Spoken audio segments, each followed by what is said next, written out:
Welcome to another episode of Out of the Pods. I'm Deepti. And I'm Natalie, and happy Monday for the second Monday in a row.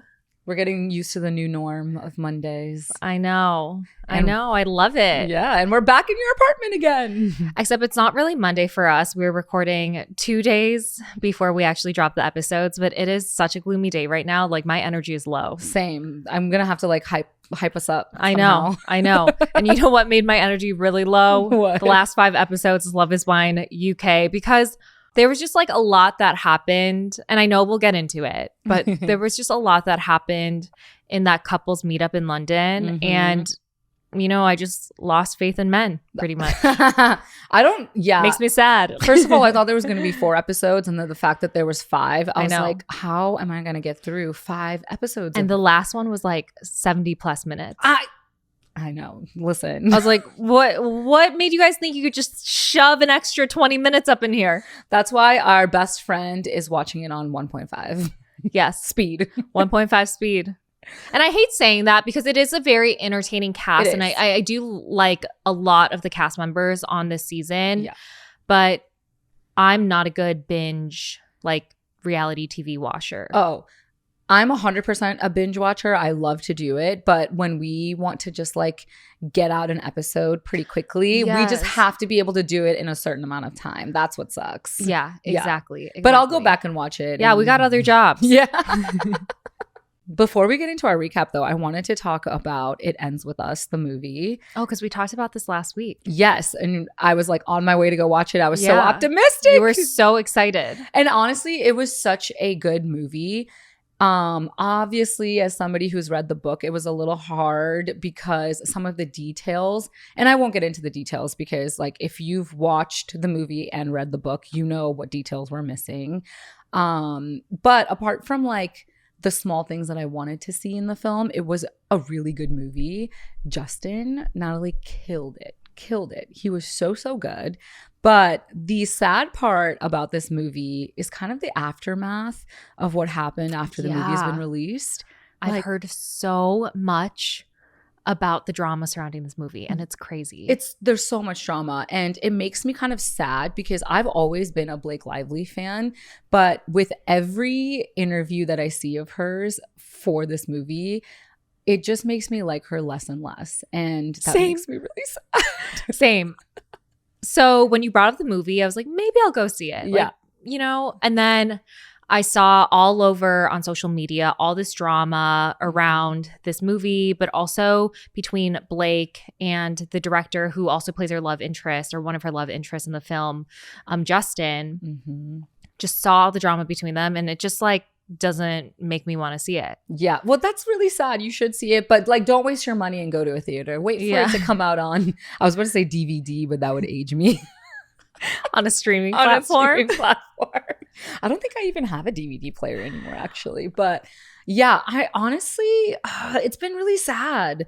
Like, I don't know, the way she's talking in interviews. And listen, you don't have to talk about the DV, you know, trigger warning, domestic violence that happens in this movie. Because like, for example, if there was like a murder movie or murder mystery out, like no one's talking about the murder, you know, you're just like having fun, you're doing PR. Totally fine. But the way she deflects certain questions from the interviewer and how she's speaking about like me, I, like I put this song in there, but you know, they were begging me not to. I'm not supposed to speak about it. Like just like certain things and her mannerisms and the way she's talking is coming off a little narcissistic. Yeah. So, you know, obviously we spoke about this last week where I knew nothing about the film. I didn't know what it was about, but then I started seeing that it was about domestic violence. Like the main character that she portrays in the movie, Lily Bloom, is a victim of domestic violence. That is a huge part of the movie, the storyline, everything. Yes. And you cannot tell what a serious movie this is based on Blake Lively's behavior in the press. Like she's all like, you know, grab your florals and go see the movie. Like who the fuck says that? I know. And honestly, there was no trigger warning. The fact that you were like, oh, I thought it was like a rom-com. I thought it was this lighthearted rom-com based on how Blake Lively was marketing this movie. Like I was like, is this like kind of like the Barbie movie. Yeah, I'm where it's like dying. very, I don't know, just like very lighthearted and Yeah. fun. But that's how she's acting. She even used the opportunity to market her hair care line. And I'm like, Mhm. okay, what are you doing? And meanwhile, Justin is talking about in the press about how he hopes this movie, you know, sheds more light on the cycles of domestic violence and Yeah. people who are in relationships. Yeah, I love the way he's been doing PR because this movie is a great opportunity for victims who are going through this to kind of watch the movie and give them the courage to end the cycles. It's hard to break out of the patterns of it. And I think this movie, literally, it says it in the title, it ends with us. That's the whole point of the movie. And like you hope the cycle ends with us, like with this relationship. Yeah. And that's what was like really beautiful. I actually messaged Justin. Obviously, he'll probably never see it, but I just think he's doing such a great job. But what's crazy about this whole situation is that you can tell Blake is like catching on to all the comments because the internet is definitely siding with Justin. 100%. As are we. Yeah. I'm even siding with Justin. I just feel like she gives out of touch energy. Exactly. And I don't know if like the fame has gotten to her head because I know like Ryan Reynolds, her husband, and her are like a power couple. Couple. They're doing big things in Hollywood. And I think like, you know how we talk about this even with Love is Blind, like it feeds the ego a lot and 100%. we're at such a smaller scale. And so I don't know, it's been a wrench in the movie for me. No, I know. I remember when we spoke last week after you saw the movie and you're like, honestly, now with all this drama, it kind of just like ruined my experience. Yeah. And in the back of my head, I'm thinking about the drama. Like I heard a little bit about it before going in, but it made me not like her at all. Like if she had even read the book, she would know how to like embody Lily Bloom. And you know, I won't go into the book talk side of things, but I was really pissed off. I was like, why are you smiling? I heard a funny comment somebody made was, did Blake know that this is like a serious movie? Because it looked like she was in a Colgate commercial. Like oh my gosh, just smiling all the time.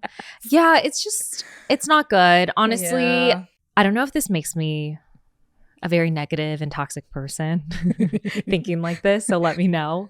But I do love these moments where like the true colors start seeping out beyond, you know, someone's like brand or reputation that they kind of curated for themselves. Like Blake, like there have been past interviews where she just treats people very poorly. Like I saw that clip. Oh my God, I saw it. Also, by the way, the interviewer said that interview from 2016 made her want to quit her job because Blake was so terrible to her. It was honestly a really hard watch. Yeah.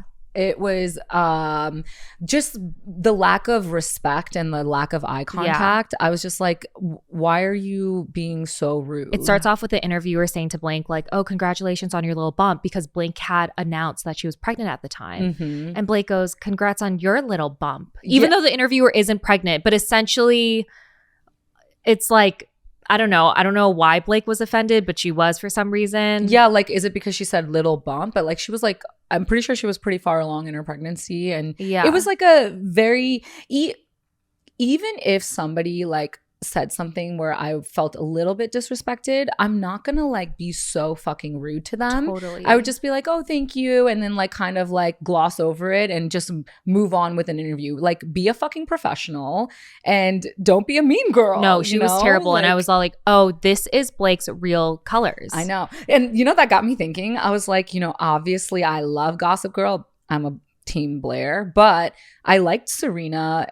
She plays Serena in Gossip Girl, obviously, but I feel like I just haven't heard her talk this much ever. Yeah. Like in a public platform where it's personally her, you know? Yeah. So I'm like, interesting. You've been hiding. Yeah, exactly. I think that like the reason why everyone had a positive image of her prior to, you know, this frenzy drama happening around her right now is because she was Taylor Swift's best friend and she built this image of being a power couple with Ryan Reynolds. And yeah, you're right. We rarely heard her speak. And now she opens her mouth and you realize you are so out of touch and you literally do not give a fuck about the premise of the movie you were in. You just Exactly. want it to be like, people are saying that she's like kind of copying Taylor Swift of like creating this like fun vibe, because that's what kind of gets like Taylor's fans going, you know, of like, I don't know, this like really fun culture. It's like even Barbie, when the Barbie movie came out, and like people are saying Blake's trying to emulate that, but you can't with a film about domestic violence. Exactly. What the fuck? She's just like, she's kind of lost why the movie was even made and why Justin even bought the rights to the movie, because it just has such a purpose to it. And I honestly, like, I'm not saying that she should be out here just constantly talking about DV. Yes, there's a lot of other things that are incorporated into the film. Even just her talking about herself and the role that she played in making this movie, I think what she's doing is setting herself up to direct the sequel to this movie. And I think she probably will, which is why her co-stars and Colleen Hoover is like on her side, because Blake and Ryan have the power in Hollywood to make it happen, you know? And so it's interesting. But one thing that's really funny too is I can tell in these interviews, her co-stars are so sick of hearing her talk. No, you could Their tell. body language is hilarious to me. They're just looking down, like not even nodding at what she says. Cause you know, they've probably done so many of those interviews. Or they think she sounds so stupid. Like when, I don't know where this interview was from, but she was asked like, hey, if like one of your fans stops you on the street and they want to talk about domestic violence, like what would you say? And she goes, like what? Like exchange my phone number? Yeah. Exchange my location? And she's her like, I'd give co-star, her my address. Yeah. And her co-star's like, oh, I know. my He's God. just like, let me just sip my coffee. Yeah. That was what I don't understand why she had to give such a sarcastic comment back to that. Yeah, like, it's not hard. You have PR training. You've been in the industry for years. I don't know. The downfall of Blake Lively is really sad because I was a huge fan of her, but you know, I had to unfollow her as well. Same. I know I feel bad for doing that, but like honestly, she has 40 million followers. She'll be fine. Yeah. She doesn't notice. She So doesn't you and I are gone. She doesn't need Deep D and Natalie. Yeah. But same. I had to unfollow her because I was like, just not the woman I thought she was. But it's so funny how you were so excited last week about the film, and there's so much drama around it. I know that's the thing is when I talked about Blake and Ryan on last week's episode, by the time the episode even came out, so much had happened. Yeah. And I was like, oh shit. Like, you're like, here I am, like, yay, power couple. Let me take those words back. That's the power of social media and like the exposure. And I don't know, it's sad, but I'm very happy the internet is on the right side of things this time. Justin's side. Yes. Well, you could even see it in their Instagram bios. Blake is like promoting her hair products and whatever else. And Justin is like, here's a link to find out more information on DV. And I'm like, yeah, more resources. Crazy. Beautiful. Anyways, we'll see how it all unfolds. Because right now it's like a PR competition, you know? Yeah, like you can tell it's like her team's putting things in the news against him and vice versa. Exactly. I heard that he hired a big PR crisis team. So I don't blame him. I mean, he's up against Blake and Ryan. Yeah. But you know what? The people know who is in the wrong and who's in the right. Yes, absolutely. And that makes my heart smile.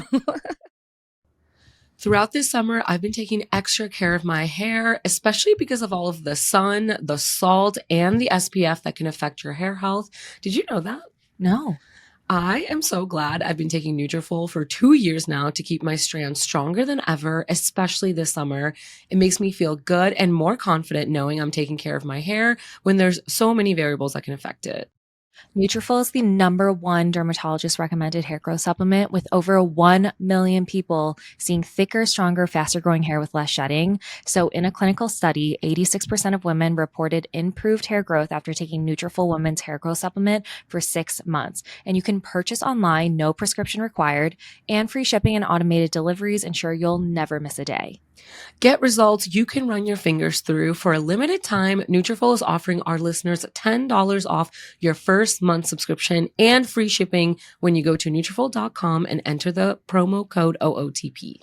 Find out why 4,500 healthcare professionals and stylists recommend Nutrafol for healthier hair. Nutrafol.com, spelled Nutrafol.com, promo code OOTP.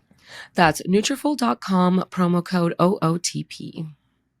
Speaking about drama, do you know who Molly May is? Okay, so I recently just found out about her, and I feel like I've been living under a rock because a lot of my friends sent me this, and I was like, "Who is Molly May?" Yeah. Yeah. She's crazy big. So she's actually one of the biggest stars from Love Island UK. And I didn't even watch Love Island UK and I know of her, but she put out a statement a few days ago saying that her 5-year relationship with Tommy Furry is over. So they are huge. So they actually met on Love Island UK and she has 8 million followers. They have a daughter together. They were just known as like the power couple within like the reality TV space, but also the influencer space. Also, they recently got engaged a year ago. They didn't give a reason why they broke up. I saw their little PR statement. People are saying, well, Molly has always heard Tommy was cheating on her for years. And so why did she just put out this statement? Like, it must be bigger than just cheating. Yeah. And I wonder if she's like protecting him because that means that she's protecting her kid. Yeah. You know what I mean? So what's most interesting about this is hours before she put her statement out, Tommy posted on his Snapchat stories of them on a dessert date. And then her statement came hours later. So clearly she learned something or something happened within those few hours where she was like, I have to get the statement out here. And it's a really sad statement. You could tell she's surprised because she goes, never in a million years did I think I'd have to write this. After 5 years of being together, I never imagined our story would end, especially not this way. I'm extremely upset to announce that mine and Tommy's relationship has come to an end. Damn. And it is like, that statement came out quick when they were just seen together. Yeah, that is actually kind of wild. But again, it just kind of goes back to life can literally change within seconds and minutes, you know? And that, oh, my heart goes out to her. That sucks. I mean, I know. I barely know her, but it still is unfortunate. Yeah. What I was thinking about as, you know, I was kind of following all the drama around this too, is they were always known as that like it couple, that power couple, and it was part of their brand. Yes. Like they were just known for having a really cute family unit. They were known for being super, super happy. Yeah. And I feel like it's these moments where you realize like, okay, social media can be a huge act sometimes. Oh, absolutely. Social media is literally the highlight reel of people's lives. And there are a very few creators who are very authentic and can put the dark sides of their life on the internet. But it's extremely hard to do. And I think like, I mean, I struggle with that a lot too. Yeah. But what's unfortunate is that I wonder if she's heard allegations about him cheating before, but now it got to the point where she couldn't ignore it. Like something maybe big might come out. That's what people are thinking. Like because something's going to happen. Yeah, because I feel like she's been protecting her brand for so many years and kind of like glossing over the allegations. But that sucks for like Tommy shouldn't be taking advantage of that. Like, why are men so shitty sometimes? Like, no, literally. And I was all like, what did this motherfucker do? Yeah. But you know what? There's good men like Justin Baldoni, and then there's Tommy Fury. If the cheating allegations are true. That's annoying. Exactly. But you know, it's so crazy how again, like people can curate their image on social media. And it also like kind of brings it back to Love is Blind too, where, you know, I hope all the couples or people who did Love is Blind are really happy in whatever decisions that they made, whether they said I don't or I do at the altar. But you cannot trust social media. Like you cannot trust social media. You can't go to someone's social media and be like, oh, they are so happy, like they're gonna make it. Because look at Molly May and Tommy. People thought Tommy was head over heels in love with Molly May because how he posted her on his social media and how she talked about him, you know, publicly. And it's like, no, it's not a reflection of real life. Yeah. This also makes me think about how Kwame and Chelsea from Love is Blind season 4 used to get a little bit of backlash because of their edit on their season of being a little bit more messy. And then people would say like, you could tell Kwame doesn't look happy in these photos. I mean, we receive the DMs on Out of the Pods all the time from you guys are pod besties and be like, I don't think he looks happy, but social media is not the best indicator for that. No, not And I feel all. like this is an example. Oh, 100%. And it's just like, you know, like on Love is Blind when we have thousands and thousands of hours of footage and they like kind of edit it down to 10 hours. It's a small piece of who you are and it's heavily edited. And that's exactly what social media is. Like sometimes I'm like, you can't even tell that I'm a funny, like, just kidding. I was trying to be serious with I was gonna be like, if you go to my social media, you can't even tell that I'm funny and like bubbly. Just kidding. I'm so serious on social media. Oh, I know. dead. People actually It's say hard. that about my social media too. They're like, you can't tell you're really effing negative and pessimistic and a mean Stop. person. And I was like, yeah, I keep it PG and clean on my socials. Dead. I know. I envy those creators who can be just so authentically funny and themselves all the time. I'm like, Don't you feel like we have that humor that doesn't translate well into like little clips? yes. Thinking in my head, I was like, are we even though funny? I know I am, because when I go to family reunions, I have my entire family laughing because why? I'm situationally funny. And Yes, you are situationally And I funny. cannot be like, I'm not going to be here with a mic like, let me just tell you some jokes. No, absolutely not. Like, I do not have that stage presence. Yeah, like you just have to like be there. Exactly. You remember that joke that we cracked when we saw Which one? 'Cause we're so funny. I don't know which one. we were at Lollapalooza together and we saw like a younger version of ourselves. Oh. We saw a really young East Asian woman hang out with a young Indian woman. And I go, hey, that's us. Like 10 years ago. I actually died laughing. I was like, And it's not funny when we say it here, but it was funny at the time. Like we were cracking up. I wish we could just like take little snippets of like like the Black Mirror episodes where you can like flash back to your life and grab little clips. I That's know. what I would love. Well, kind of. I would hate that because when I'm in an argument and I'm recalling something that someone did to me, Yeah. like I was like, I don't really remember. Yeah, you're probably always in the But I wrong was like, there. I'm going to say it in a way where you really did me wrong. It like hurt a little too much. That Yeah. knife like ooh, twisted it a little too So, hard. anyways, That's funny. are we funny on this podcast? Let us know at our Instagram page at Out of the Pots. As a Chicagoan, I'm spending way more money in the summertime than I would be in the very cold Chicago wintertime because it's so nice out. I'm out drinking mimosas on a patio with friends, buying tickets to different summer activities. So for people like me, why not use your purchases to build credit? Building credit is so important. If your credit scores grow, so could your opportunities for lower rates on loans, like for a car or home. With the Chime Secured Credit Builder Visa credit card, it's easy to start building credit with everyday purchases and regular on-time payments. What I love about the Chime Credit Builder Visa credit card is you're building your credit using your own money. There's no annual fees, interest, or credit check to apply, and you can use it everywhere Visa credit cards are accepted. You also get access to 60,000 plus fee-free ATMs. That's more than the top 3 national banks combined. With Chime Secure Credit Card, you can improve your credit scores all summer long. Get started today at chime.com/outofthepods. That's chime.com/outofthepods. Chime feels like progress. The Chime Credit Builder Visa credit card is issued by the Bancorp Bank N.A. or Stride Bank N.A. SpotMe eligibility requirements and overdraft limits apply. Out-of-network ATM withdrawal and OTC advance fees may apply. Terms and conditions apply. Go to chime.com/disclosures for details. Okay, should we get into the recap of episodes 5 through 9? Yes, Jeez Louise. we can. We can. Let's There's a do it. lot to talk about. Before we start, though, can I share something that one of our pod besties sent us? Yes. And I confirmed it for myself at the Okay. time of this recording. Tell me. So none of the women on this Love is Blind UK cast follow Catherine and vice versa, but they follow each other. Oh. So like Sabrina doesn't follow Catherine, but she follows the other women Weird. and, you know, Interesting. et cetera, et cetera. This comes back to our whole point that we were making earlier. Like, social media is kind of wild, but that means that something happened probably behind the scenes that we don't know. Something happened that divided Catherine and the other women. Yeah, and you know what? One good note to make here is that this season, I'm not exactly sure when it was filmed, but I'm assuming it was filmed a while ago. And Lots happened. So much happens in between that time where social media is not even a thing. The show hasn't come out. So, you know, the group is kind of settling into their friendships. And I wonder if something happened. And what's even more interesting is the women follow Freddie. Oh, I mean, who wouldn't want to follow Freddie? Yeah. And Catherine follows Sam. I saw a TikTok today that was speculating that Catherine and Sam might like have a thing.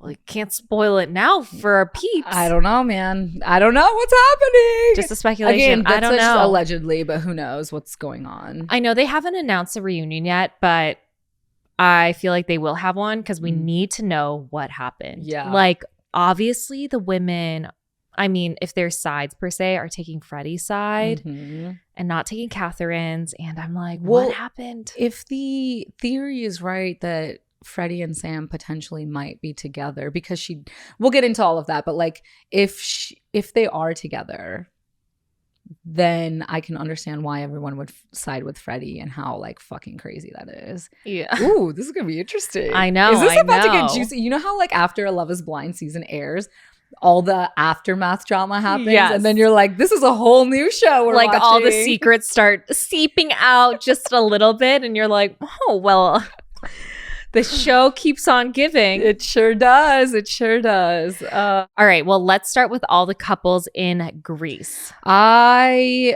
my gosh, it's so crazy to put my mindset back there because so much has happened in these last 5 episodes. Yeah. But can I start with Catherine and Ollie? Like, what the fuck was that conversation? Because in my head, it just kind of seemed a little high school to me that they're kind of having a conflict over who ended it. Yeah.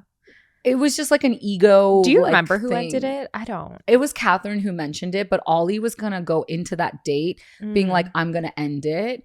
And yes, and he clarified that. yes, but I think Catherine kind of caught on to the energy that like his connection with Demi was stronger. So she kind of beat him to the punch.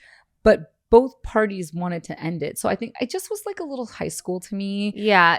I feel like this shows how prideful she is. But also, I thought it was a little bit sketch that after a conversation with Ollie, she goes back to Freddie, and I think it was Tom and Maria or maybe someone else. And she goes, oh, Ollie admitted he lied, which Yeah. he did not. I know. He did it. I caught that too. Yeah. Again, it's the ego talking to Yeah. be like, no, I was the one who dumped him. He didn't dump me. And it was like, again, it's very childish. Yeah. You know? And we liked Catherine in the first 4 episodes, but I Mhm. feel like when it came to Greece, this is when I started to kind of be like, I don't know if I'm fully on board with some of the things that she's saying. Yeah. And how did you feel about Ollie after his conversation with Catherine, like going to Bobby and saying, oh, like it feels awkward, or there's like some There's weird tension, energy because yeah. every time I look at her, she like I catch her looking at me and then she looks away. And I'm just like,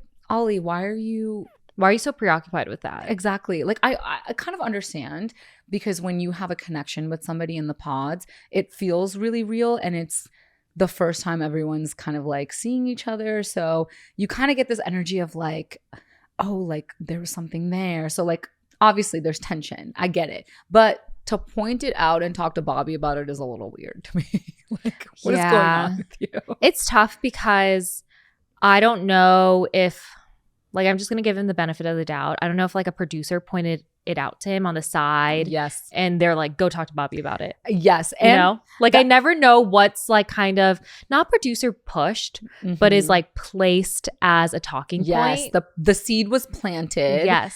Also, you can tell at this meetup that alcohol was playing a huge role. Like, I was like, Absolutely. they're like chugging shots, and I'm like, oh yeah, I've been there, I've been there. Yeah. I understand. So, I mean, I can relate to it, and I understand why. Like, no shade to Ollie, but that was a little Yeah. weird. No, you're definitely right that alcohol played a role. And I honestly think that's probably what caused the tension between Catherine and Ollie. Yeah. I thought more would happen there, but I feel like after this couples meetup, the first couples meetup, like nothing really did. Yeah. Except the scream I scrumped. What?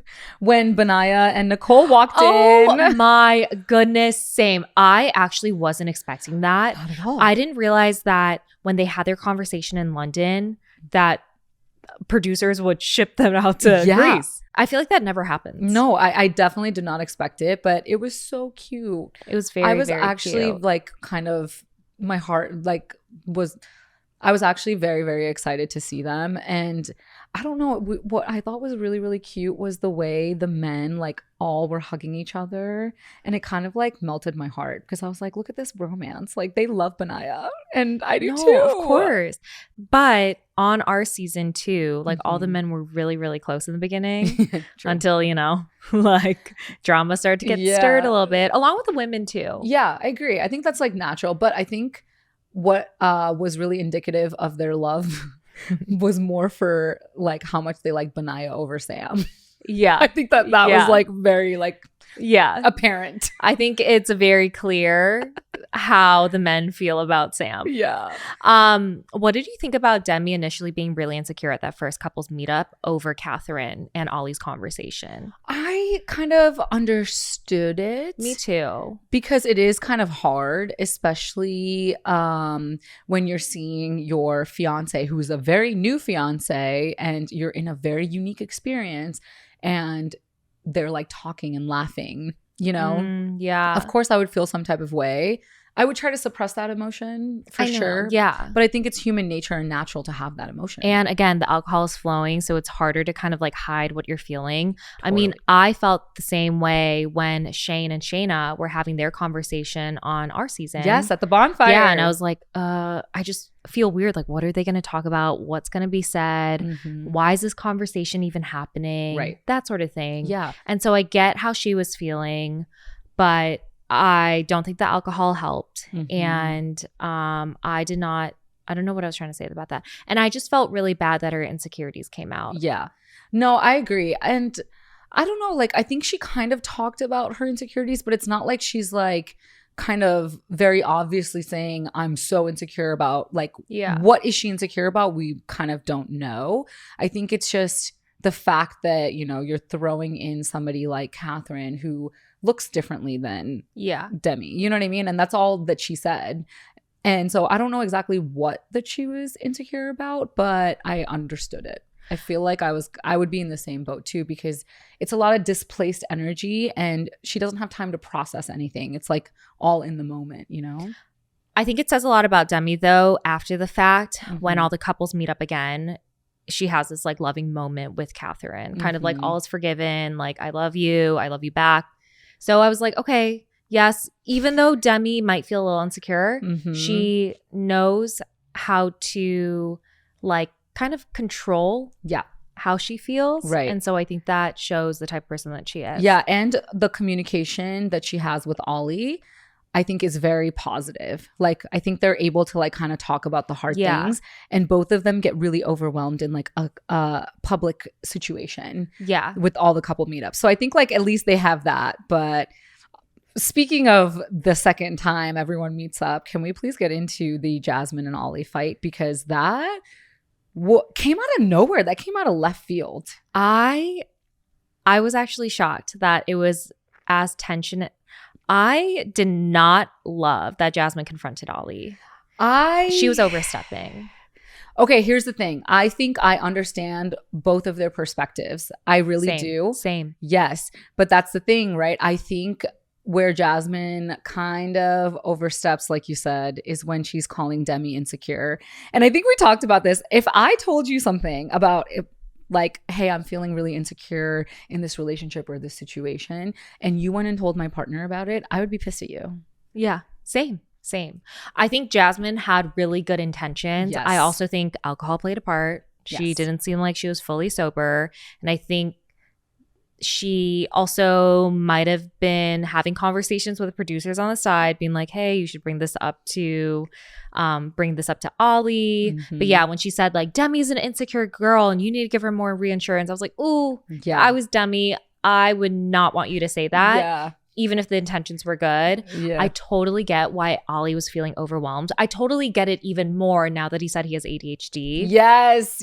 But if I was in his shoes and I had a cast member who was coming at me like Jasmine was coming at him a little aggressively, I would also shut down and feel very overwhelmed, because I think the thoughts that would be going through my head is, okay, she's villainizing me. Yeah. There's a bunch of cameras here. Also, what is being said behind my back, whether it's amongst the other cast members or maybe with Demi. And I just need to like shut this down, because now, you know, the production company has all this footage of my fiance's good friend Yeah. just like ripping into me. Yeah. I loved how poetic it was though, because in that entire scene, like Demi's talking to her other friends about how much he reassures her, like Yeah. rubs my back and I does all know, these things. I And then it like know. pans to them. And I'm like, okay, clearly this is like a huge miscommunication thing. Yeah. And like maybe she just didn't update Jasmine since the last time they talked. Like, I don't know where it came from, but you're right. I think like Jasmine was just trying to be a loyal friend. Yeah. And she and totally is. hold Ollie accountable for his actions, because at the time, like Demi was feeling a little off. So yeah, I totally understood her intention, but it was tough to see. And I kind of sided with Ollie on that. I'd be like, wait a minute, like, Yeah. I don't think it's your place to get involved in my relationship right now. Yeah. Because if Not Demi right has now. an issue, Demi needs to talk to me about Yeah. that issue. You know? Yeah. I mean, look,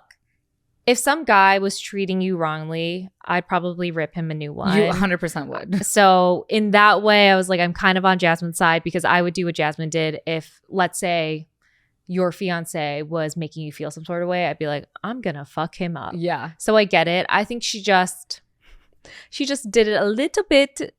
She should have just used a little bit of different words. Exactly. But different lingo. we Lingo. all know that drunk friend. You know, like my best friend when I was in my 20s. Yeah. We saw this guy at a bar who ghosted me, and Mhm. she confronted him. And was I mortified? Hell yeah. I was like, no, just let him go. Like, let me See, act that's cool. different though. Let me you act aren't cool. currently in that relationship. But you know what I'm saying? It's like one of those things. Yeah, It's like, it's oh, embarrassing. It's just my friend doing, Yeah. that just yes. that thing when alcohol's involved. And it is just what makes is. you feel like you couldn't do it yourself, which is like, no, I can. Yeah. But yeah, it all comes from a good place though. We're a Jasmine stan. But going to London, Ollie and Demi are cute. So cute. It was almost like Demi was the one taking care of Ollie, because like obviously Ollie was like, I have ADHD and it's pretty severe for me. Yeah. Yeah. And So that scene actually made me cry. oh, that's sweet. Yeah. It's the way that she responded when he Yeah. shared that he has ADHD and that he's only told 3 people outside his family. And she goes, that's fine. Like, you're beautiful with your words. You know, you're Mhm. so eloquent or articulate, whatever she says. But I just teared up because, like, what a beautiful thing to respond with. Yes, I agree. And how much comfort that she gave Ollie in that moment. Yeah. And it was so crazy how, I don't know, the tables just turned so much and they kind of are falling so in love with each other. Yeah. And that is the setting and the environment that couple is thriving in. Like the whole Grease thing was like overwhelming for them, you could tell, especially knowing that Ollie had ADHD and like his thoughts are all over the place. But it was a very beautiful moment. I forget if she mentioned this in the pods, but in the scene where Ollie is meeting her friends, Demi mentions that she has endo, which I think stands for endometriosis. So it's harder for her to get pregnant. Yeah. But you could tell they're having serious conversations about their future because Yeah. she shares that her and Ollie have talked about, like fostering, adoption Mhm. as like an alternative route. Yeah. And I was like, oh my gosh, It's like you so guys are sweet. literally talking about your future behind the scenes. Yeah, and not to mention Ollie said that his mom was adopted, so like they have that connection, and I feel like this couple's gonna make it. Yeah. The only thing that bothered me is how he was acting at the couples meetup in London. Okay, yeah. I didn't think too much of it because all the guys were like googly eyeing. Yeah. Like when he was like ogling over Charlotte, Mhm. like he was like, oh, she's sublime. Like she's beautiful. But he's like, but Demi's the only one for me. Like Yeah. I hear you and I get that, but it's just kind of gross when you're calling another woman hot. Yeah, especially because there's a camera. I don't know. Yeah, That's the especially for problem. the cameras. It's just See, like, that's the thing I about don't like that. And I think it's okay for people who are in relationships to think other people are hot. Like Yeah. I remember when I was in relationships and I see a hot man, I'm like, wow, that man's really good looking. Yeah. But it just, I don't know. For that one, it just felt wrong because Charlotte is part of the pod squad and Yeah. it seems like she's friends with the women. So it was just Freddie and Catherine's conversation about Charlotte was really weird to me. And I think like you can kind of see Catherine's insecurities fall through a little bit there because first of all, she's the one who started the conversation being like, Sam looks like my ex. Sam was exactly like my ex. And then she kind of like pulled the information out of Freddie to see like, oh, who do you think is good looking, that kind of thing. Yeah. And so that was like a really weird encounter. It feels like Freddie and Catherine are not going to make it. I don't think that they're going to make it. They're not going to. So initially I understood Catherine's insecurities when Freddie revealed he cheated in a past relationship, because I also share the same mindset as Catherine. Once a cheater, always a cheater. Yeah. I've also read a lot of studies how Of course you did. Your FBI agent knows very well. He probably sent it to you. He's like, Freddie's a cheater. Let me send that over to Natalie. I read this study. I'm cackling. I read this study, like once someone cheats, like there's a high probability that they will cheat again. Your research-based opinions kill me. Especially if they've done it in adulthood. And Freddie is 32 when filming this show. Yes. And he said he cheated 7 years ago, so he was 25. Yeah. Which is still a full-ass grown adult to me. Yeah, but okay, you know what? That's funny. And he didn't even tell his ex. He goes, oh, she found out. Okay, but he's being honest. He could have easily been like, should have been honest then. Should have been honest then, Freddie. You know what, though? I think, it's really funny because I actually thought of you when this scene was happening, because I was like, this bitch definitely is going to be like, what's a cheater? Always a cheater is right. But you know me, I'm a little different, because I do think that sometimes past things can be an indicative of what you do in the future, or your past can really help you grow and realize the mistakes that you make. And I'm all about growth mindset. So, sometimes you're Nicole. Sometimes in relationships, though, or in like any part of life, you have to take the leap of faith and not hold it against them. But you can see the energy shifted with Catherine and Freddie when that piece of information was revealed. I was like, Catherine's 100%. Like, I'm gonna stick it to this man. Like, he cheated 7 years ago. Best believe I'm gonna let him know I'm not happy. Yeah. Here's where I think Catherine and I differ. I feel like if I was in Catherine's shoes and I was feeling that insecure over it, I'd be like, hey, I can't take the chance. Getting cheated on before really broke me, so this is done. Or if you make the decision to stick it out, you can't hold it against them for the entirety of the relationship, because you could tell she was just so annoyed with him, super insecure. And it's like, hey, you got to take more actions to be like, if you're going to accept this and stay with him, how do you build that trust? Yeah. And you can kind of see that when they come back to London too. It's like, I don't know if it's necessarily about the fact that he cheated in the past, but their entire energy shifts, and I think they're like kind of finding out these quirky things about each other that they don't really love. And it's a little odd. It kind of sucks. But did you also notice an energy shift from like kind of not going well to going pretty well after Catherine saw Freddie's apartment? She's like, this man is rich. This man is put together. I don't know. Although his doors were like not even attached. That was weird. Things are going downhill for this couple. I think the fact that his humor annoys her and she thinks that he's winding her up. Yeah. And I was like, this is the end. 100% like the humor has to be loved and shared in a relationship. I agree. Or it's not going to work. Because you are a prime example of why that could not work, because your humor annoyed the shit out of your ex-fiance. And he's like, why are you putting me down? Okay. It's just your sign of love. You know what's so crazy though? And I've already mentioned this, and I'm sure if you ask him, he'll say it too. Yeah. We share the same sense of humor. He said some mean fucking shit to me as a joke behind the scenes. It just never made it on camera. So when we were filming and I was calling him a piece of shit and he was like insecure about it, I was like, wait, what? You literally called me like a fucking bitch. Like, it's just exactly when it's on camera and like displayed out to the world, he's like, no. Yeah. And then it's sensitive. But yeah, with Catherine and Freddie, like tensions are definitely rising. You can tell. And I don't know, like the compatibility seems to be a missing factor here. And if they push through and like say yes at the altar, they're going to have some issues. And I pray that there's a prenup in place. I mean, can we talk about that? Her issues with the prenup? Yeah.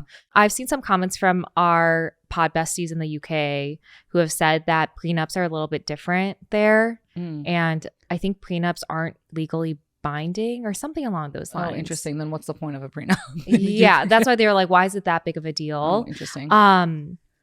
But I thought it was very interesting that Catherine was really concerned at the fact that Freddie wants his house to go to his sister, because I kind of understand it. I think that there's probably something bigger there in that, you know, he knows he has to take care of his brother. And I feel like that's kind of related to his sister, like something along those lines. Yeah.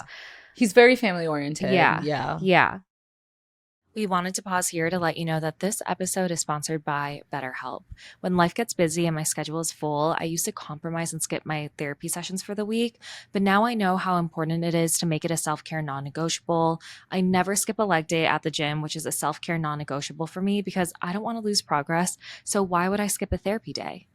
When your schedule is jam-packed with big work projects or a busy social calendar, it's easy to let your priorities slip. Even when we know what makes us happy, it's hard to make time for therapy. And it's so helpful for learning positive coping skills and how to set boundaries during busy times. And it empowers you to be the best version of yourself. It isn't just for those who've experienced major trauma. Exactly. And if you're thinking of starting therapy, give BetterHelp a try. It's entirely online, designed to be convenient, flexible, and suited to your schedule. So never skip a therapy day with BetterHelp. Visit betterhelp.com/outofthepods today to get 10% off your first month. That's BetterHelp, HELP.com/outofthepods. One thing I will say about Catherine is I actually agree with how she feels about the prenup, specifically the clause where he wants to include that his house goes to his sister. Honestly, if I marry a guy and we live in a house together, that is our house, and he doesn't get to decide who our house is going to. Yeah, but that's the hard part about the situation is that Catherine would be moving into Freddie's house. And so technically that's his, and it's not something that they bought together. So I think that's what's in the back of his mind. And also leaving the house to his sister, that kind of seems more like a will type of situation, not a prenup type of situation. Because in a prenup, when you get divorced, like you're kind of splitting your assets. Whereas this is like, he's talking about if I die, like the house will go to my sister. I feel like which you could put in a prenup, but maybe prenups in the UK are a little bit different. Yeah, that's exactly what I don't understand. But also I feel like once they're married for a longer time, you can kind of change that stuff. Right. But I think it's more so like it sounds like he's kind of set, like this is what's going to happen. But from my point of view, regardless of who bought the house, who owns it, like that house, if I was in Catherine's shoes, I'd be like, that house is our house. If I move in, this is our marital home. Yeah. Can I say one vibe that I got with this couple? I feel like the reason why Freddie is talking like this and like kind of putting up some boundaries is because he realizes the compatibility is like missing. And like, well, he says it so many times. I was dying when he was talking to his friends and she's like, it's not like I'm going to Nobu all the time. And he goes, what's Nobu? I was dying. I was like, hey, you didn't watch season I'll tell 2? you about Nobu, Freddie. It was just so funny. But I think that's why he's being like, so like, yeah, if I die, the home is good. Yeah. I feel like he thinks she's very bougie and high maintenance. Yeah. And so I think he wants to protect, like, I think his assets and also his family. Yes. And it's at the end of the day, like Catherine is kind of a stranger. Obviously, this experience is so unique, but like, it is important to protect yourself and things can change over time. But if he is already talking about divorce, that means that like in the back of his mind, he is concerned about their relationship and their longevity, you know? So I kind of understand it. I agree. I just don't think he should assume that's something that she will agree to. I think it's kind of ridiculous just because I agree, again, it's like ridiculous. I totally get why. Like you want to protect your asset, you also want to, I'm assuming he wants his family to be taken care of in case anything happens. He has a brother with Down syndrome, and you know, like him or his sister might be taking care of his brother for the rest of their lives. So I was like, I get it. Like I totally get it, and might be related to that in terms of why he wants the house to go to his sister. But I don't think it's fair to kind of put that out there to your fiance. That's exactly exactly my thought too. I think like Catherine, if I was Catherine, I would feel some type of way as well. Yeah. Even though I understand what Freddie's saying, it's easier from like an outside perspective. But if I was Catherine, I'd be like kind of offended. Yeah. I would be like, why are you, first of all, talking to me about a prenup right now? And why is the only prenup clause the house that we would live in? Yeah. Like, it's very interesting that Freddie's sister can sense that he's different. yeah. Like how she makes that comment that he's more reserved. And I loved that she goes, you need to think, is Catherine good enough for you? Because Freddie is feeling not good enough for Catherine. Yes. And I was like, wow. That's Siblings really do have the wise words. Oh, absolutely. I even remember on our season after my brother and sister-in-law met Shake, my sister-in-law texted me immediately and was like, that's not the person for you. Like, knew it right away. And my brother was kind of like on the fence, but my sister-in-law was like, absolutely not. Yeah. And you need people like that in your life because they know you for who you are. And want the best for you. Exactly. There's like no biased opinions. And yeah, I don't know. That was a really beautiful moment. I think his sister's really looking out for him. I just love Freddie's family. I love protective siblings. This also got me a little bit emotional, just seeing what Freddie had to say about his brother. And just, he's like, he's my everything. Yeah. And then just the way that his sister very calmly has Freddie's back and like tells him what he needs to hear. Yes. And like kind of just beautiful. Change his mindset. Yeah. That whole family scene was really emotional. I know I hate cheaters. I talk about it in every episode where we talk about cheating, but Freddie is one of my favorites on this cast. I agree. He gives very good energy. I hate that he cheated at age 25 as a grown man, but you still. never know. Also, my sister is so funny. I was watching this piece with her and I was like, Divya, look at like Freddie. Like he's just so good looking. And then the cheating thing comes out in Greece and she looks over at me and she goes, oh, that's why you like him. And I was like, wow, that is so rude. He's a good looking man. He is. And we don't know the circumstances. One more thing about Catherine and Freddie. Why did the editors highlight her interaction with Sam at the couples meetup in London? Or the Pod Squad meetup? Because my theory is right. They're together. No, I'm just kidding. They follow each other on Instagram right now. Well, I think the reason why they did that was because kind of to show that Catherine was getting back at Freddie for saying that Charlotte was attractive. Yes. That is exactly why. Because then you can see that she's kind of like playing revenge there a little bit and being like, well, if you think Charlotte's hot, watch me, go flirt with somebody who looks like my ex-boyfriend. And she's like touching him, feeling up. The ring comment was crazy. No, I know. I was like, the disrespect towards Freddie. I know. Well, to be fair, at least this is what they do on the US season. There are 12 available rings and the men have to rank their favorite rings. And, sometimes they're given a ring that they did not rank. It's like the ugliest one out of the bunch. And I know Mallory was so upset with her ring. And I'm not going to lie, it was not a good ring. Okay, but I 100% agree. So I was like, maybe Catherine got stuck with an ugly ring because that happens. It totally happens. Okay, fine. And it's not Freddie's fault. I'll give her the benefit of the doubt. He didn't win the ranks. But like to talk about that while cameras are rolling is absurd. And she was just trying to say that just to like, be like, I don't know, just to kind of feed her ego a little bit. I don't know, man. That just rubbed me the wrong way. From my very broken memory, I remember me, Malayana, while the cameras were taping, would talk about like, God damn, our rings. Ugly. You guys are crazy. We're like so bad. That's the one thing Shake did right. I loved my Yeah. ring. I would literally look at Ayana and be like, can we trade rings? No. You would. Because it's not like Shane, like went out and picked it up. Yeah. He just like ranked the ones I told him to rank, actually. I'd be like, I want this shape. That's so funny. So, and he's like, okay, I'll try to, I'll see what we can get and rank them. So that's so funny. Okay, let's get into Nicole and Benaya. What did you think about their connection? So they're very, very cute. Yes. I really like them a lot during these scenes in London. I didn't realize how spontaneous Benaya is. Like, I forgot about his whole living situation. Yeah. And I just feel like, I don't know, it doesn't really fit Nicole.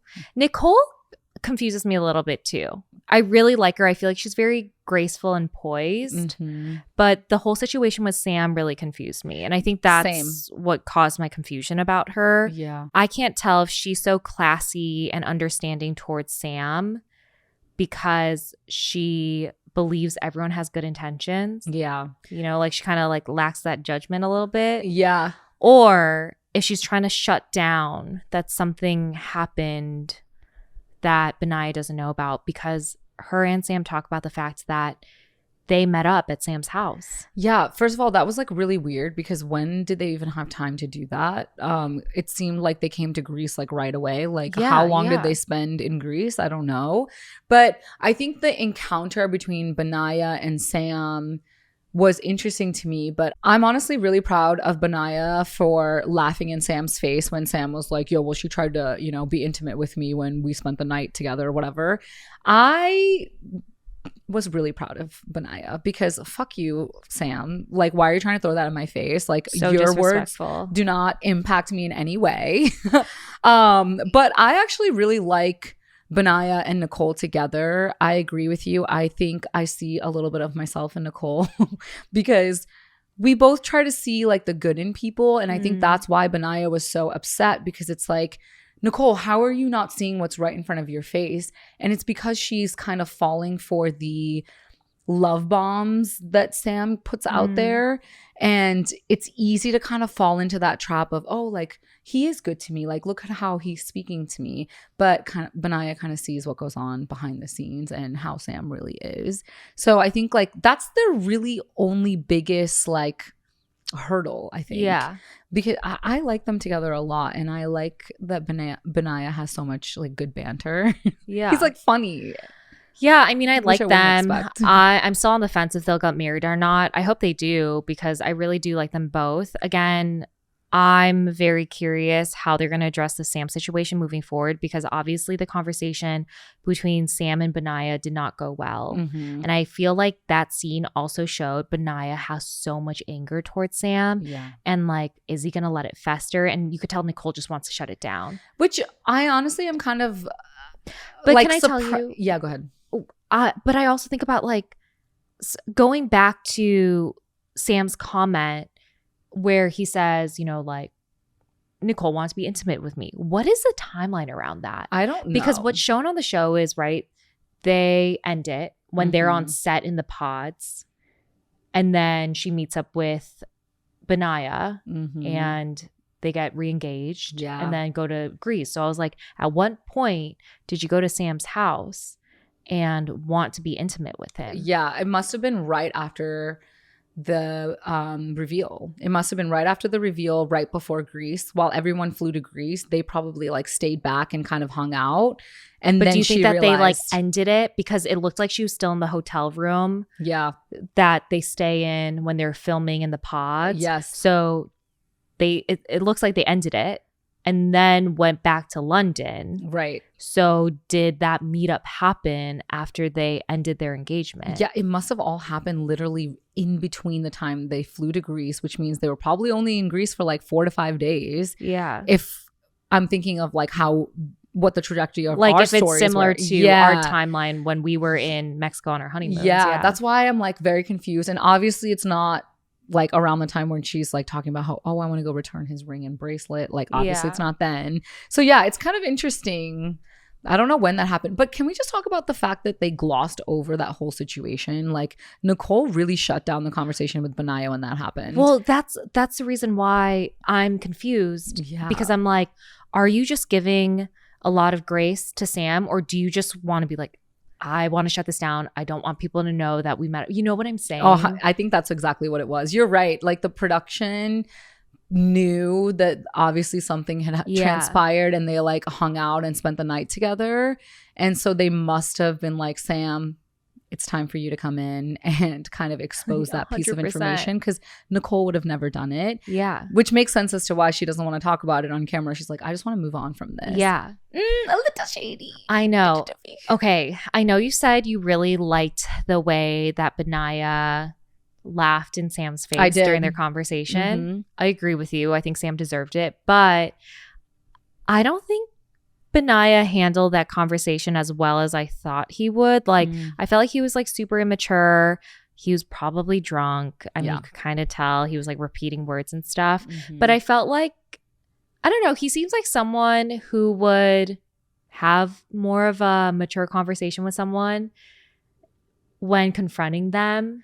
I felt like in this moment, he wanted to have like a mic drop moment. Like he just wanted to like shit all over Sam and like walk away. And I was like, I don't know. It just seemed very out of character. And I don't know. It gave a little bit of like also the way he was just like talking to Nicole about it. I was like a little bit controlling. Yeah. Okay. So I have a different opinion on that because I think when emotions are high and like you said, alcohol is a flowing, I think that like it does probably still hurt Benaya, the fact that he was chosen second and that Nicole chose him first. And I think Sam kind of has this energy like, yeah, I was chosen first. Like it didn't work out. Like, I don't know.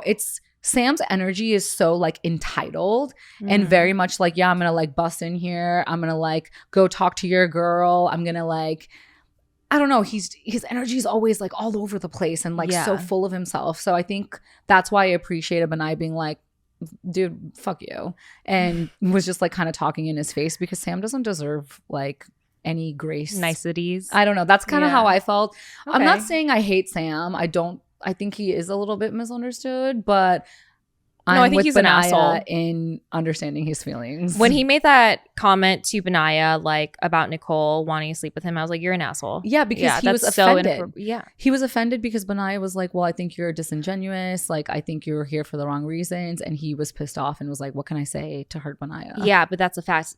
But that's the reason that shows he's like an insecure asshole is the fact that he had a shit talk Nicole, who he kind of just had a lovely conversation with, just to hurt Nicole's fiance. And I don't know. It's just. It's just like, oh, that was so shady when he brought that up to Nicole. Yeah, being like, so like, are you upset that like we didn't hook up? Like, not that exact words. Yeah, but, like on that tone. I wonder if producers planted the seed, like, hey, you should bring this up. Yeah, 100. You know they did.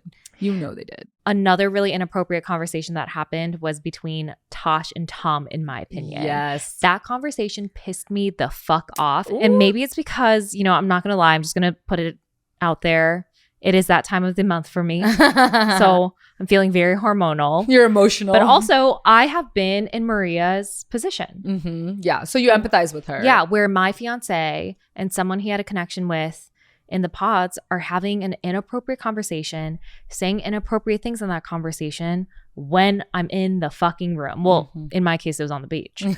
But honestly, after seeing that conversation between Tosh and Tom, I had no respect for either of them. I just don't like it when Tosh was saying like, our connection was so strong. I think I fell in love with you. Just fucking say like, I'm happy for you. I know. That's all that needs to be said. I understand why it felt like the connection was so real in the pods. But when you're outside of the pods and you have a motherfucking fiance, like control yourself. I know. And like you're giving production exactly what they want. Like you're so dumb. 100%. And I don't care if you have alcohol flowing through your system. You and I would never act like that. Like exactly. Tosh, I understand, I guess. Like she has no skin in the game. Like, okay, like I'm going to tell you exactly how I feel. Like I'm going to pray that you like me more. Like those kind of like thoughts come through. Yeah. But Tom. I was like, Tom, you're 38. You show off that you're a high-powered PR executive. And yet you did the worst PR thing for yourself by sharing, like, by first entertaining the conversation, by second sharing that him and Maria have had little blips. Why the fuck are you sharing that with your other connection? Yeah. After she just said like, oh, like I think I fell in love with you. Yeah. Like, oh, these men are so stupid. It literally just, my bones just crack. I think it's because it's hard to do the right thing in the moment, especially when you want your partner to like you. And that's the whole thing is like, it's a game. The whole thing is a game. And obviously production probably pushed them to talk. We knew that was going to happen. That's 100%. The only reason they brought Tosh back. But how many times have we been pushed to talk and we know that like we can't say the type of things that him and Tosh were saying? I know. It's because the cameras are around. Like at least, I don't know. I'm not saying they should talk at all, to be honest. But I do have to say, I think it's also the point in Tom and Maria's relationship where they have had a few blips, as Tom would say. It's been like kind of a rocky road for them.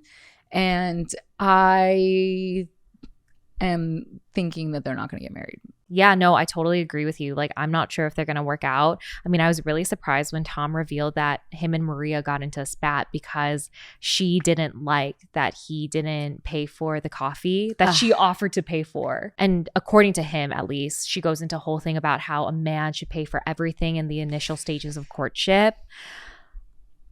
Look, if that situation happens the way he said it, where she offered and then got mad, yeah, she's in the wrong. I agree. I also don't vibe with that mentality. But Same. Everyone is entitled to be. Everyone's different. Yes, and culture plays a role, and totally have your opinion. But I am not on that side. I think it should be an equal partnership. And I also think that like this is indicative of the reason why they're not going to get married. Yeah. Because those are big things. Like and also it was so funny when Tom was telling the story to his sisters. And if I was his sister, I'd be like, same. I'd be like, yeah, no. And also it was like such a small thing. It's not like she's paying for something super expensive, Yeah. So that's why I was like, I don't really agree with that. I feel like the moment he said that, I was like, oh, it really shows that there's so much more happening in their relationship behind the scenes. Because obviously we don't see that scene where they get into this specific spat, but we also see the scene. But we do see the scene where they get into a fight when he says to her, like, yeah, I judged you for being a makeup artist initially. Yeah. And that he had preconceived notions of her and probably not high opinions of her. Yeah. And I'm going to be honest, what an asshole thing to say. It might be the truth. And I'm sure we have preconceived notions of people too. I mean, that is just human nature. But I don't know, to say it on TV and I don't know, to even think that too of just like I'm a makeup artist. Like there are very successful makeup artists out there. It just kind of shows like the type of person he is too. Yeah. But okay, what's interesting though is I was kind of on the fence about this conversation because I loved what he said about being hardworking and being like career driven. And I think that's what indicates character. It's not about the profession itself. It's about how much work you put towards your passion in life. And if they aligned on that mindset, I think that would be great. But I do agree with you. I hated how he came off very judgmental. And I'm so happy Maria stood up for herself. Yeah. And was like, who the fuck do you think you are? I loved that. I clap back, honey. Yeah. But what I love about their relationship and their connection is that they are able to have really hard conversations. These topics that they're talking about, finances, who should pay for what, like careers and type of career, like these are very hard things to talk about. But it sounds like they aren't really talking about them. They're more so fighting about them. But that's the starting point, Yeah, I true. I feel like it's these types of things that show like you're either meant to be or not meant to be. Exactly. Yeah. Exactly. This is a point in the experiment where the magic either grows or it kind of just fizzles out and you understand why it's just not going to work out. Or it's like the couples who got divorced on our season where yes, you have the conversations but not deep enough and you don't really see, like you're focused on making it work instead of seeing the incompatibilities. Right. Exactly. Oh, yep. Yeah. Man, I know this is there's a lot of layers to all these couples. Yeah. But I mean, we have two left. We have Steven and Sabrina and Jasmine and Bobby. And let me just say, Steven and Sabrina are my favorite couple. I love Sabrina. I actually think she's my favorite cast member. Oh, I actually really, really like their connection so much. Their families are so wholesome, so amazing, but at the same time they're like skeptical, but they're like very real. realistic. Yes, exactly. And that's what I really appreciated about this connection, and that's why I feel like they're definitely going to get married because their values just align. What I found was interesting was that they haven't brought up the whole children like pregnancy or like having children, or that storyline hasn't come to play at all. So I wonder if it's going to come in the next episodes, but so far it seems like they're not. I'm hoping that they're privately talking about it, but I do feel like that couple, and I kind of saw this in Tiffany and Brett and what Shane and I were also attempting to do, where you try to put up a strong front because you really love that person and you're like, this footage is going to last forever and our children might see this footage, our friends and family will, and I'm going to protect this relationship. Yeah. And I love those type of people because I did it and I love myself. Yeah. No, I'm in the same boat as you. I did that same thing. Like not everyone needs to know your business. You can still put yourself out there, but set boundaries for yourself. Yeah. And you're right. Maybe that is the case, or it's just not an issue and they've figured out like, we can make it work. You know, it seems like they're a very mature like couple. Yes, that's what I was gonna say. Yeah, they're having very real conversations. I loved his brothers. I loved, her sister. The fact that they're in Ireland was kind of sweet. But I want to just bring up a general question about this. I didn't realize how far, are they called provinces? Like, I don't know, towns. I didn't realize how far all these towns are from where like the cast is from, like Birmingham to London to Belfast, like all these places. And I'm like, isn't this a deal breaker? Because I don't think, if I dated someone 2 hours driving distance away from me, that's long distance. Yeah. And I guess that's kind of, yes. I think that's kind of what Steven and Sabrina's like small storyline was about, like where are we going to move to? But they're so easygoing about it. Yeah, they're so considerate like, of each other. We can make it work. Exactly. Like we can be bi-coastal, we can do this or that. And I don't know. Yeah, they're definitely getting married and I love them. I mean, they just give me such good energy, especially Sabrina. Yes. I don't know. I'm not good at gauging people through a screen. I mean, look, I thought Trevor was great until Trevor from Love is Blind season 6 until all those allegations came out. I feel like everyone did, right? Yeah. I mean, it's really hard because it's like such an edited piece of like their life. Yeah.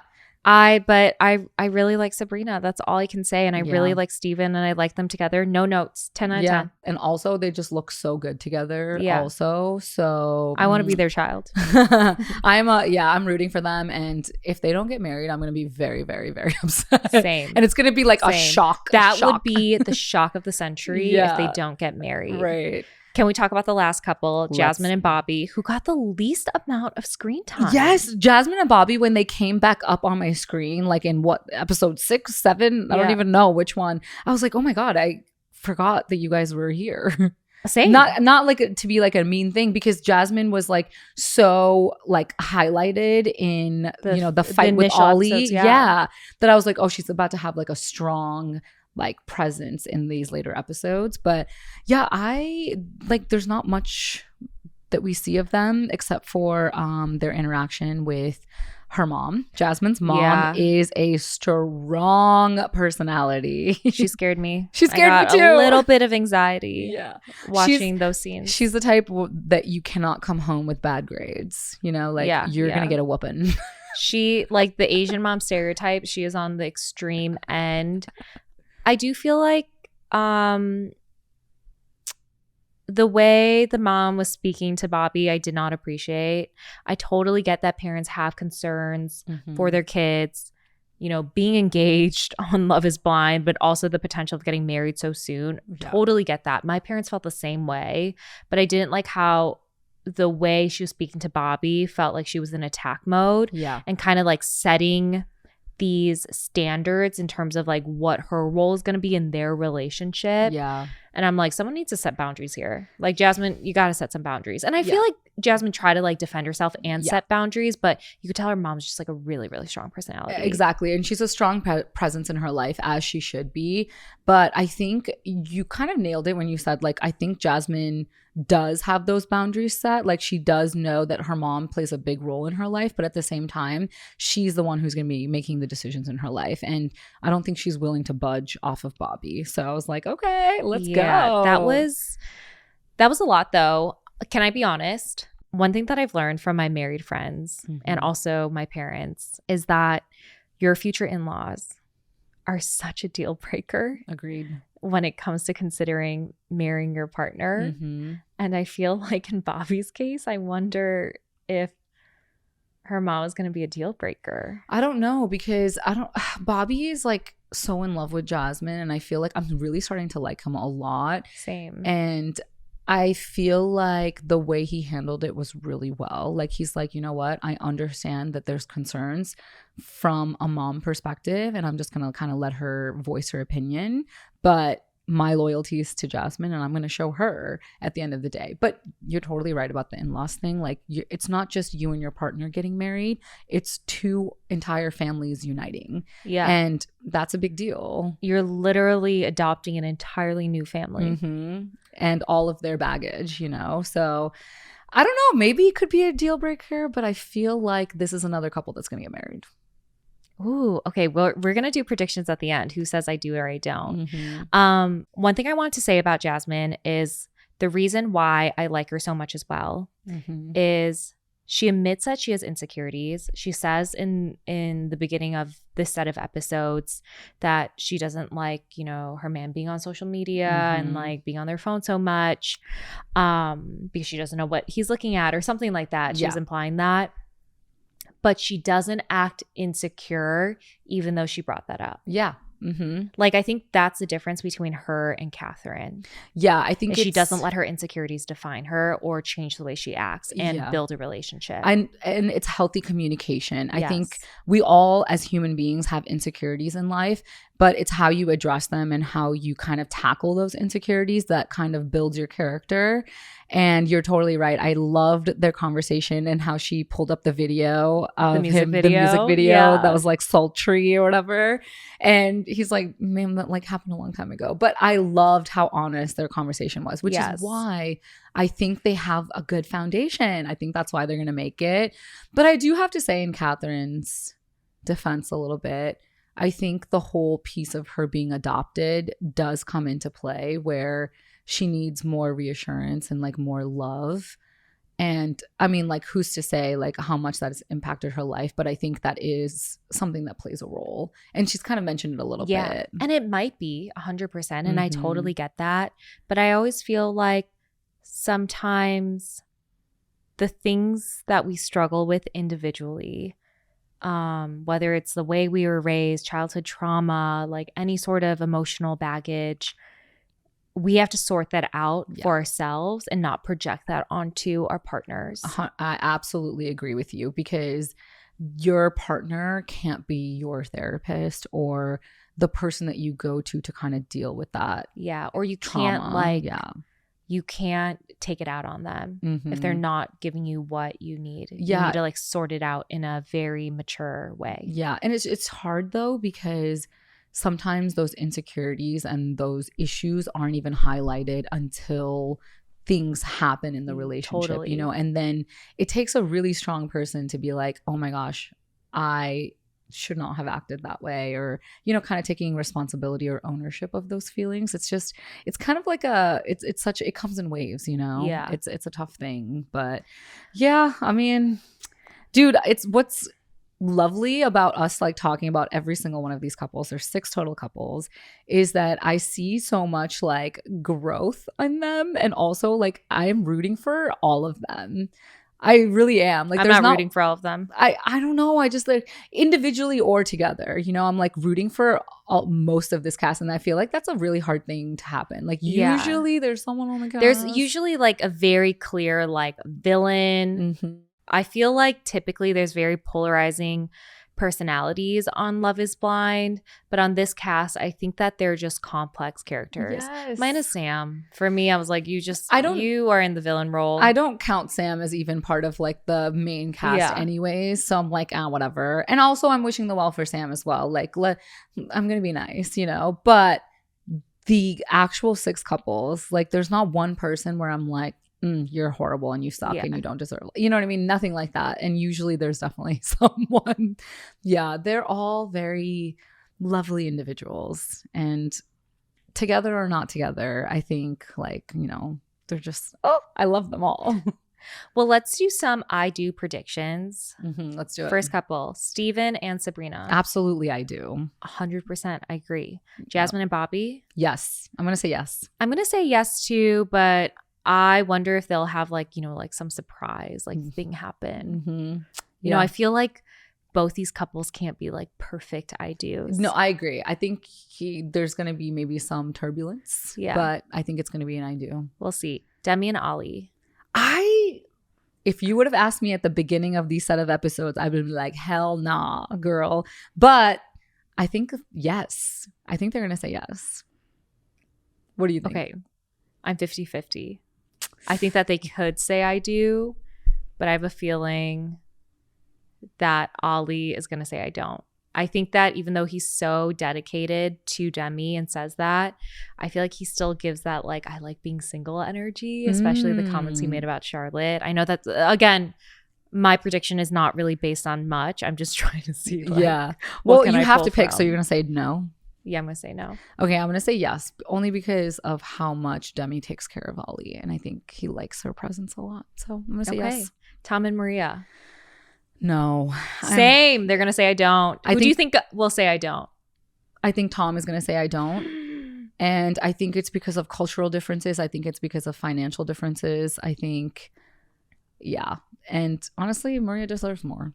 Okay, I also think that Tom is going to say I don't. I hope Maria says I don't because I definitely like Maria a little bit more than Tom. Yeah. But I agree with you. Okay, Nicole and Benaya. This one's a tough one for me. I know I'm split too. Oh, I'm so split with this.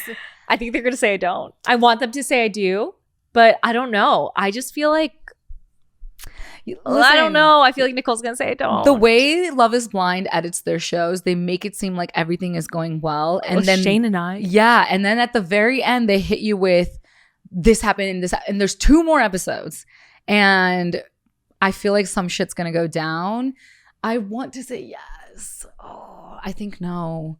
Because have they even talked about where they're going to live, what they're going to do, like how they earn money? Like none of that stuff is like talked about. It's so hard because I wonder if they do talk about it privately and they never talked in front of the cameras. Yeah, there's so much happening. But agreed. Like, I don't know why I have this feeling. Especially with Nicole being married previously, I feel like she's not going to just jump in and rush. Yeah. And I think they're going to date though. Yeah. Yeah. We'll see. I'm 50-50. Yeah. I feel like they could say I do, but I have a feeling they might also say I don't. Yeah. Freddie and Catherine. No, it's not happening. Yeah, I don't. I actually believe this 100% that they will not say I do at the altar just based on the social media activity. Yeah. You know, I was talking about how the women don't follow Catherine. Yeah. So I was like, and they follow Freddie. And I was like, that's suspicious. See, okay, you know what I think happens? I think that Freddie says no, Catherine says yes. And to spite Freddie, she starts dating Sam. Crazy. That's a crazy plot twist. Crazy. But I feel like that's what's going to happen. Wow. Imagine if that happens. Because, I mean, it's a little weird that she only follows Sam. Okay. Anyways, we'll see. Wow. I think Freddie's going to be the one to say no. Which means Freddie might be on pretty much. Honestly, he fits right in. If you take a look at his Instagram, I'm like, you know, you don't look like the Freddie on the show. You look like you belong on Love Island. No. Oh, okay. Yeah. Wholesome Freddie does not exist on his Instagram, let me tell you. Yeah. We're really excited for the last 2 episodes that come out this Wednesday. But let us know what you thought about these last 5 episodes. DM us on our Instagram page or out of the pods, or you can comment on our YouTube video. And make sure you guys leave a review and subscribe. See you next Monday. Bye.